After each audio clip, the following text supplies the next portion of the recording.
సిద్దిపేట జిల్లా మీరుదొడ్డి మండల కేంద్రానికి చెందిన మధ్యల కృష్ణయ్య అనే దళిత రైతు 73 సంవత్సరాల అధ్యక్ష.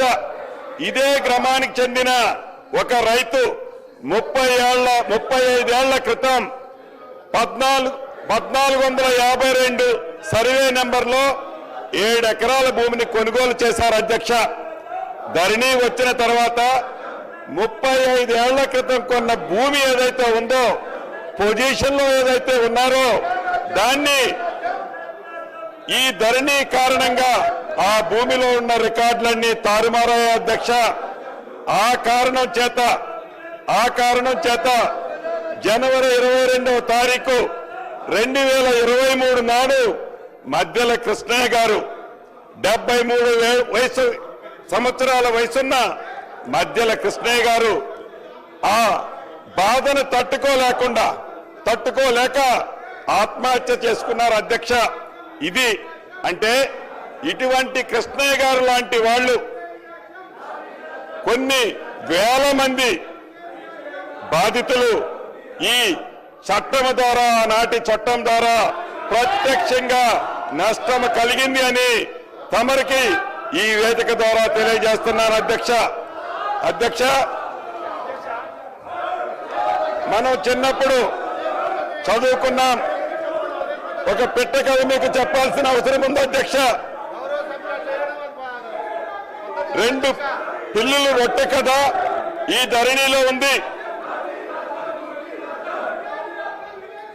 ఏదైతే 2 పిల్లుల మధ్య ఒక రొట్టె కథ గ్రామీణ ప్రాంతాల్లో కథలుగా చెప్పుకుంటారు అధ్యక్ష. ఆ కథ ఏంటంటే, ఒక రొట్టె ముక్క, 2 రొట్టె ముక్కలు ఉంటాయి అధ్యక్ష. ఆ రొట్టె ముక్కలో ఒక పిల్లి ఆ సైజ్ ఎక్కువ ఉందని, ఇంకొక పిల్లి ఈ సైజ్ ఎక్కువ ఉందని కోతి పంచాయతీ చేస్తుంది అధ్యక్ష.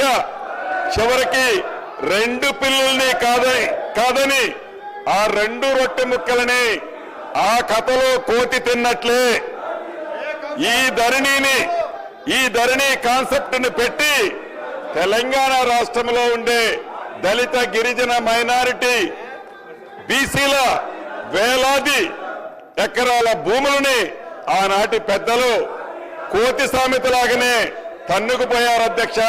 ఈ ధరణిని పెట్టి అదే రకంగా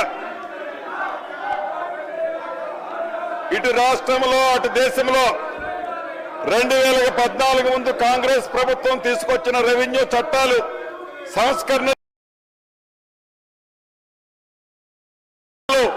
రైతాంగానికే కాకుండా యావత్ ప్రజానికానికి ఎంతో మేలు చేశాయని చెప్పడానికి గర్వపడుతున్నాను అధ్యక్ష. అదే నిబద్ధత, అదే ఆశ, అదే ఆశయాలతో ప్రతిష్టాత్మకంగా ప్రవేశపెట్టిన ఈ భూభారతి 2024 రెవెన్యూ చట్టం నిజమైన ప్రజల చట్టం. అక్షరాల భూమి ఉన్న ప్రతి ఒక్కరికి ఇది చుట్టం అధ్యక్ష. అంతేకాదు, దేశ చరిత్రని సరికొత్త సంస్కరణలతో లిఖించిన 3 వ్యక్తుల గురించి ఇక్కడ చెప్పుకోవాలి అధ్యక్ష.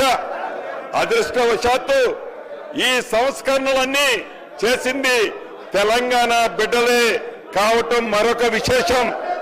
భూ కమతాల పరిమితి చట్టం తెచ్చిన నాటి ముఖ్యమంత్రి, తెలుగు ప్రధాని శ్రీ పివి నరసింహారావు గారు కౌలు రైతులకు మేలు చేసే విధంగా కౌలు రక్షిత చట్టం తీసుకొచ్చిన నాటి ముఖ్యమంత్రి శ్రీ బూర్గుల రామకృష్ణారావు గారు, అదే విధంగా జాగీర్ల రద్దుతో కీలకంగా వ్యవహరించిన మాజీ ఉప ముఖ్యమంత్రి కొండ రెడ్డి గారు మాకు